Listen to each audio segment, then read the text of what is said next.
Hello everyone, welcome to pharma code. तो कैसे हैं आप सब? आई होप आप सब अच्छे होंगे। तो आज का जो हमारा टॉपिक है वो हमारा पोसोलॉजी है। ठीक है, ये हमारा यूनिट फर्स्ट फार्मास्यूटिक्स का लास्ट टॉपिक है। ठीक है, इसके बाद हमारी यूनिट फर्स्ट कंप्लीट हो जाएगी। ठीक है, तो चलिए हम लोग शुरू करते हैं। पोसोलॉजी, इसका इस टर्म का सबसे पहले हम लोग देखते हैं मतलब क्या है। पोसोलॉजी, ये जो हमारा है पोसोलॉजी शब्द, ये हमारा डिराइव्ड किससे है, किससे मिलकर किससे बना हुआ? ग्रीक वर्ड से, जिसमें जो पोसोलॉजी में पोसो है, पोसोस का उतना मतलब उसका मतलब होता है मीनिंग हाउ मच, कितना, हाउ मच, कितनी क्वांटिटी। एंड लोगस का मीन्स होता है जनरली साइंस। अब हम लोग इसकी डिफिनेशन देखते हैं पूरी। ठीक है, तो पोसोलॉजी क्या है? एक मेडिकल साइंस की एक ब्रांच है जो कि क्या करती है, इसमें हम लोग ये देखते हैं कि how much quantity of drug, patient को कितने को अमाउंट में ड्रग को दिया जाए ताकि वो अपना फार्माकोलॉजिकल एक्शन जो हमें चाहिए, जैसे मान लो हमें बुखार है तो हम कितने अमाउंट ऑफ ड्रग दे दें कि हमारा बुखार सही हो जाए पेशेंट को। ठीक है, ये इसका मीनिंग है इस डेफिनेशन का। मैं एक बार रीड कर देता हूँ। So posology is a branch of medical science which deals with dose or quantity of drugs which can be administered to a patient to get the desired pharmacological action। Posology में simple सा हम लोग समझते हैं कि how much, कितने amount में हमको ड्रग को पेशेंट को देना है ताकि वह हेल्दी हो जाए, मतलब ठीक हो जाए, जो भी उसे डिजीज है वो सही हो जाए। अब हम लोग इसमें देखते हैं फैक्टर्स, कौन कौन से फैक्टर्स हमारे जितने अमाउंट में हम ड्रग ले रहे हैं वो उसको अफेक्ट कर देंगे, कि फैक्टर्स अफेक्टिंग पोसोलॉजी जो अफेक्ट करते हैं हमारे, जो हमारा हाउ मच, जो हमारा टर्म है कि कितने अमाउंट में हम ड्रग ले रहे हैं, वो कौन कौन से ऐसे फैक्टर हैं जो उसको उस पर इफेक्ट डाल सकते हैं।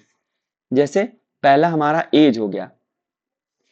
अब हम लोग जब भी किसी को पेशेंट्स को देंगे तो उसके एज के बेस पर हम उसको पेशेंट को डोज देंगे, क्योंकि यंग कोई यंग पर्सन है उसका डोज अलग होगा, उस पर अलग अमाउंट में ड्रग एक्शन देगी।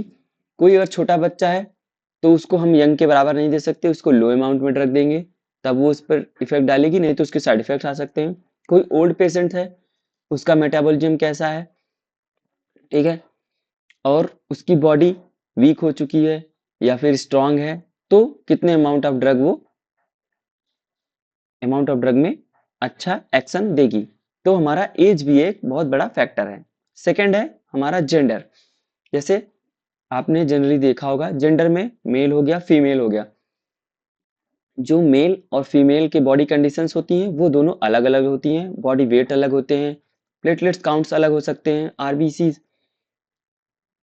जो हमारा अमाउंट ऑफ ब्लड है वो भी वेरी करता है। ठीक है, तो उस बेसिस पे भी हम लोग अपने डोज को देंगे, कि ड्रग को कैलकुलेट करते हैं कि कितना मेल है तो कितना देना है, फीमेल है तो कितना देना है। ठीक है, थर्ड है हमारा बॉडी वेट। बॉडी वेट भी एक अच्छा रोल प्ले करता है, स्पेशली इन चाइल्ड्स में, कि कोई बच्चा 3 किलोग्राम का है, कोई 5 का है, कोई 7 का है। इसीलिए जब भी जो पीडियाट्रिक्स डॉक्टर्स होते हैं वो बच्चे का बॉडी वेट पहले ले लेते हैं, देन प्रिस्क्रिप्शन में उसको प्रिस्क्राइब करते हैं कि हाउ अमाउंट, कितना अमाउंट में उसको ड्रग्स को किस अमाउंट या किस डोज में ड्रग को देना है। ठीक है, किसी का बॉडी वेट ज्यादा है, किसी का कम है। अब रूट ऑफ एडमिनिस्ट्रेशन, यह हमारे कैसे इफेक्ट करता है ड्रग के, कि कितनी क्वांटिटी में ले रहे हैं। जैसे अगर हम इंजेक्शन ले रहे हैं तो 10 mg में हमारा काम हो जा रहा है या 100 mg में हो जा रहा है, और हम वही अगर ओरली ले रहे हैं तो हमको 500 mg लेना पड़ रहा है या 600 mg लेना पड़ रहा है। तो हमारा जो रूट ऑफ एडमिनिस्ट्रेशन है वो भी बहुत इफेक्ट डालता है। जैसे हमने आईवी ले लिया तो उसकी बायोअवेलेबिलिटी 100% आ रही है, ओरल ले लिया तो उसकी बायोअवेलेबिलिटी कम हो जा रही है, या हम रेक्टल रूट से ले रहे हैं तो अच्छी आ रही है, हम लोगों ने ट्रांसडर्मल स्किन पे अप्लाई किया तो उसकी कम आ रही है। तो ये भी रूट ऑफ एडमिनिस्ट्रेशन, किस रूट से हम लोग ड्रग को ले रहे हैं, ये भी हमारे पोसोलॉजी को अफेक्ट करता है। ठीक है, अब हमारा इन्वायरमेंटल फैक्टर हो गया। जैसे हम, इन्वायरमेंटल फैक्टर्स हो गए जैसे बाहर जैसे ठंड है का मौसम है, गर्मी है, बारिश हो रही है, तो ये भी इन्वायरमेंटल फैक्टर्स हमारे पोसोलॉजी को अफेक्ट कर सकते हैं। ठीक है, इमोशनल फैक्टर्स हो गया, कोई फैक्टर्स, कोई पेशेंट बहुत खुश है या इमोशनली डिप्रेस है, ठीक है, कि कोई उसे डिजीज हो गई है इसलिए वो परेशान है, या कोई बहुत सारी कंडीशंस इमोशनल फैक्टर्स में आती हैं। ठीक है, अब हमारा presence of disease, presence of disease भी हमारा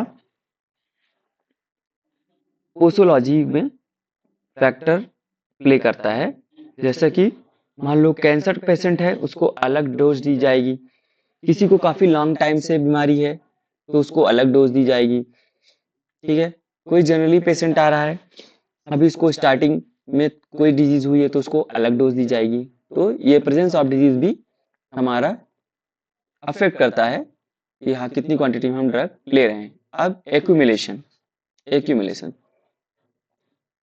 एक्यूमुलेशन का यहाँ मतलब है कुछ ड्रग्स होती हैं जो हमारी बॉडी में एक्यूमुलेट होने लगती हैं, वो जैसे वो किडनी से फिल्टर आउट होके बाहर नहीं जा रही, उसकी जो वॉल्यूम ऑफ डिस्ट्रीब्यूशन है अच्छा है, बाइंडिंग कैपेसिटी अच्छी है, तो वो हमारी बॉडी में एक्यूमुलेट हो रही हैं, तो वो भी हमारा पोसोलॉजी में फैक्टर प्ले कर सकती हैं। ठीक है, अब एक्यूमुलेशंस जो हैं क्या होते हैं, एक्यूमुलेशंस में हमारे किसी ऑर्गन्स में कोई ड्रग स्टोर हो रही है, जैसे हमारी किडनी में कोई ड्रग स्टोर हुई, कोई हमारे लीवर में स्टोर हुई, कोई हमारे मसल्स टिश्यू में स्टोर हो रही है। ठीक है, अगर वो बाहर नहीं जाएगी या फिर उसका एक्सक्रीशन टाइम बढ़ जाएगा तो हमारी ड्रग बॉडी में ड्रग एक्यूमुलेट होगी या साइड इफेक्ट दे सकती है या लॉन्ग टाइम तक इफेक्ट देगी। ये सारी चीजें हमारे फैक्टर जो हैं अफेक्ट करते हैं पोसोलॉजी। एडिटिव इफेक्ट, और एक हो गया सिनर्जिज्म। इसमें क्या होता है, एडिटिव इफेक्ट, हमने कोई दो ड्रग ले ली, मान लीजिए कोई हम लोगों ने दो ड्रग ली, ठीक है, पहले हम कोई सिंगल ड्रग ले रहे हैं तो उसका इफेक्ट उतना बेटर नहीं आ रहा है, तो उसके साथ में हम लोगों ने कोई एक ड्रग ले ली जो दोनों ड्रग मिल करके एक बेटर इफेक्ट शो कर रही हैं, तो उसको हम लोग एडिटिव इफेक्ट बोलते हैं। ठीक है, अब जैसा कि आपको फार्माकोलॉजी में हमारे पीयूष सर ने आपको बताया होगा कि एडिटिव इफेक्ट्स क्या क्या होते हैं। ठीक है, और सेकंड है एक, जैसे हम एडिटिव इफेक्ट में मेनली जनरली आप सिंपल सा यही समझिए कि यदि दो ड्रग को हम एक साथ ले रहे हैं जो कि बेटर रिस्पॉन्स, अगर हम वो सिंगल ड्रग ले रहे थे तो उतना बेटर फार्माकोलॉजिकल एक्शन नहीं आ रहा था, अगर हमने साथ में वो ड्रग्स ले ली तो दोनों ड्रग मिल करके एक बेटर फार्माकोलॉजिकल एक्शन देती हैं। ठीक है, जनरली सल्फर ड्रग्स हो गई, उनके उनमें ये इफेक्ट एडिटिव इफेक्ट देखने को मिलता है, जो भी सल्फर कैटेगरी की ड्रग्स हैं। लास्ट है सिनर्जिज्म। सिनर्जिज्म क्या है, जब हम कोई दो ड्रग ले रहे हैं तो एक ड्रग जो क्या कर रही है, फर्स्ट ड्रग दूसरे ड्रग के इफेक्ट्स को इंक्रीज कर रही है, उसको हम लोग बोलेंगे सिनर्जिज्म। ठीक, ये सारे हमारे फैक्टर्स हो गए जो कि हमारे पोसोलॉजी में अफेक्ट करते हैं, जो भी अमाउंट ऑफ हम ड्रग ले रहे हैं उसको अफेक्ट कर सकते हैं। ठीक है, अब नेक्स्ट हमारा जो टॉपिक है, हम लोग डोज कैलकुलेशन। ठीक है, हम लोग डोज कैसे कैलकुलेट करते हैं कि कोई यंग पर्सन है, कोई छोटा बच्चा है, कोई मेल है, कोई फीमेल है, कोई ओल्ड पेशेंट है, तो डॉक्टर उसको ड्रग किस अमाउंट में प्रिस्क्राइब करेगा और कैसे प्रिस्क्राइब करेगा। तो उसके लिए कुछ फॉर्मूलाज हैं जो हमारे अलग अलग साइंटिस्टों ने दिए हुए हैं, उसको यहाँ पर हम लोग देखेंगे, वही हम लोग अपने जो भी मेडिकल प्रैक्टिशनर होते हैं वो जनरली यूज करते हैं। ठीक है, अपने प्रिस्क्रिप्शन में कि किस अमाउंट में इसको कितनी ड्रग को देना है। ठीक है, अब इसमें यहाँ पर जो भी मेंशंस हैं फॉर्मूला, मैं आपको बता दूं सिंपली, यह जनरली तीन टाइप्स के होते हैं। ठीक है, कि कैलकुलेट कैसे करना है। पहला हो गया, सबसे पहला जो टाइप होता है वो बॉडी वेट के अकॉर्डिंग होता है। ठीक है, एक हमारा होता है बॉडी सरफेस एरिया, उसके अकॉर्डिंग होता है, और तीसरा जो होता है हमारा एज के बेस पे हम लोग ये कैलकुलेशंस करते हैं। ओके, सो पहला हमारा है क्लार्क फॉर्मूला।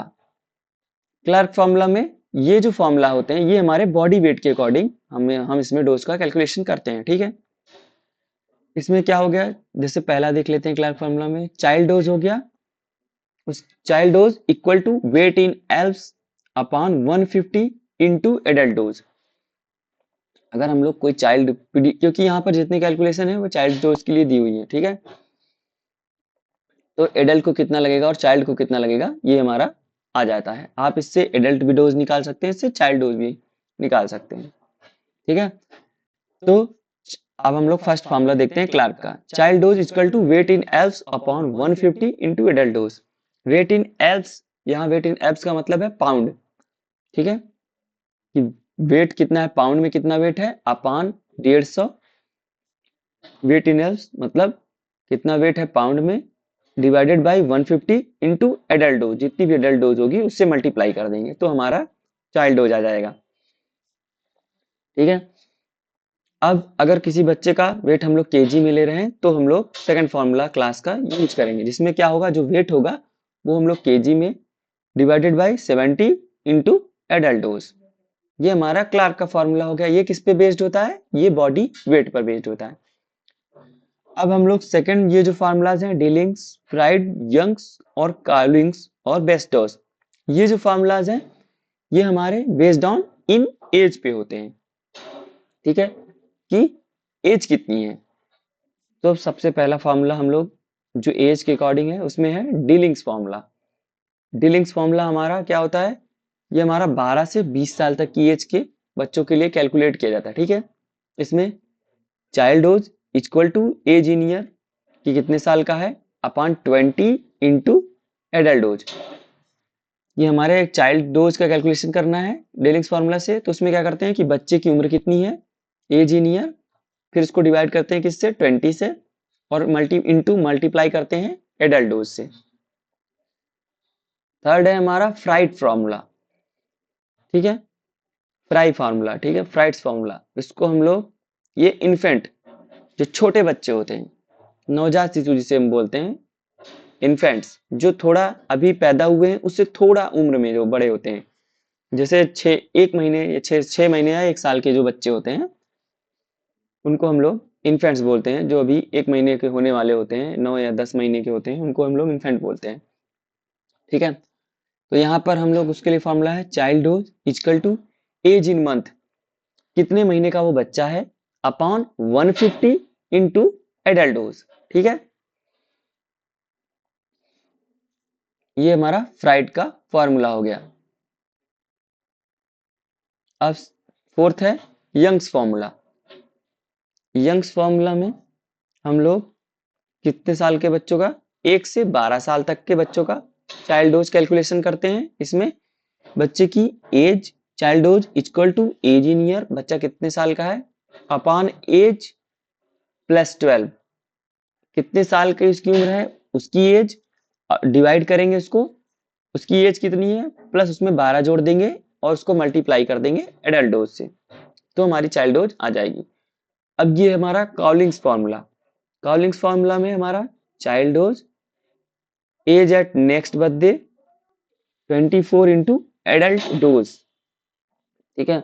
जो कॉलिंग फॉर्मूला है इसमें एज एट नेक्स्ट बर्थडे अगर नहीं करना चाहते हैं तो हम लोग सिंपली यहाँ क्या करते हैं, एज इन ईयर प्लस 1, फिर इसको डिवाइड कर देते हैं 24 इंटू एडल्ट डोज से, ठीक है। अब ये है Bastedo's formula. Bastedo's ने क्या दिया था, child dose equal to age in year, ठीक है, बच्चे की उम्र कितनी है age in year upon 30 into adult dose, ठीक है। ये सारे फॉर्मूलाज हमारे चाइल्ड डोज के कैलकुलेशन से, इनसे हम लोग चाइल्ड डोज भी निकाल सकते हैं और एडल्ट डोज। अगर हमें चाइल्ड डोज पता है तो वहां हम लोग चाइल्ड डोज रख देंगे, उससे हमारा एडल्ट डोज आ जाएगा। अगर हमें एडल्ट डोज पता है तो हमारा चाइल्ड डोज आ जाएगा, ठीक है। तो हमने यहाँ पर दोनों टाइप देख लिए, वेट के अकॉर्डिंग क्लार्क का फॉर्मूला देख लिया जिसमें 2 टाइप्स थे, एक पाउंड में था और एक केजी में। उसके बाद हमने एज के अकॉर्डिंग देखा, Dilling's formula, Fried's formula, Young's formula, Cowling's formula and Bastedo's formula. अब थर्ड जो टाइप है वो होता है हमारा बॉडी सरफेस एरिया के बेस पे, ठीक है। अब बॉडी सरफेस एरिया की कि जो भी है हमारा चाइल्ड उसका बॉडी सरफेस एरिया कितना है उसके बेस्ड पर, ठीक है। तो इसका हमारा फॉर्मूला होता है child dose equal to body surface area of child, ठीक है, कि उसका बॉडी सरफेस एरिया कितना है upon 1.73 square metre into adult dose, इससे हमारा चाइल्ड डोज आ जाता है। अब यहाँ पर कुछ क्वेश्चंस दिए गए हैं, एग्जांपल्स कैलकुलेशंस के, जो आप लोग देख लीजिएगा और इसको अपने नोट्स में मेंशन कर लीजिएगा, ठीक है। अब जैसे यहाँ पर लिखा है calculate the dose of child of 6 years, ठीक है, तो हम यहाँ पर ऑफ यहाँ पर फॉर्मूला मेंशन है, ये यंग्स फॉर्मूला है, अगर यहाँ पर मेंशन नहीं होगा तो भी हम लोग को पता है कि यंग्स का फॉर्मूला जो होता है वो 1 से 12 साल के बच्चों के लिए अप्लाई होता है। तो हम लोग यहाँ पर रखेंगे age in year upon age plus 12। Age कितनी है बच्चे की? 6 साल बच्चे की एज है, फिर एज रखेंगे 6 और उसमें 12 जोड़ेंगे 6 प्लस 12, ठीक, अपॉन 6 डिवाइडेड बाई 12 और 6 कितना हो गया? 18 हो गया। 12 6 18, 6 बटे 18, ये कितना टाइम्स जाएगा? और एडल्ट डोज कितनी है? 150 mg है, तो ये हो जा रहा है हमारा 1/3, ये हो जाएगा 6 बन जा 6 और 6 3 18, 1/3 आएगा, फिर हम लोग 3 से 150 को काट देंगे तो ये हमारा 50 mg आ जाएगा। इस तरह से ये हमारे सारे एक एक एग्जाम्पल दिए हुए हैं, ये डेलिंग्स का है, फ्राइड्स का है, ठीक है, ये आप इससे सारे पाउंड्स में भी दिया है, क्लार्क का फॉर्मूला दिया हुआ है, ये सारे आप लोग एग्जाम्पल्स दिए हुए हैं, आप लोग एक बार प्रैक्टिस कर लीजिएगा तो अच्छे से आपको सब समझ में आ जाएगा। ओके, सो आई होप आज का यहाँ पर हमारा यूनिट फर्स्ट टॉपिक खत्म हो गया, लास्ट टॉपिक जो था यूनिट फर्स्ट का फार्मास्यूटिक्स का। आई होप आप सबको वीडियो पसंद आई होगी। जो प्रीवियस वीडियोस हैं अगर आपने नहीं देखी हैं तो हमारे चैनल पर वो सारी वीडियोस पड़ी हुई हैं, आप एक एक करके सारी वीडियोस को देख सकते हैं। इसके नोट्स जो भी हैं वो हमारे डिस्क्रिप्शन में, वीडियो के डिस्क्रिप्शन में मेंशन है, और सारे जो भी नोट्स हैं वो हमारे टेलीग्राम चैनल पर अवेलेबल हैं, वहां से आप जाकर उसको डाउनलोड कर सकते हैं। तो चलिए, थैंक यू आप सबका। Please like share and subscribe our channel Pharmacode. Okay, मिलते हैं हम लोग नेक्स्ट वीडियो में सेकेंड यूनिट के साथ। फर्स्ट टॉपिक जो भी होगा हम लोग देखेंगे। Okay, thank you.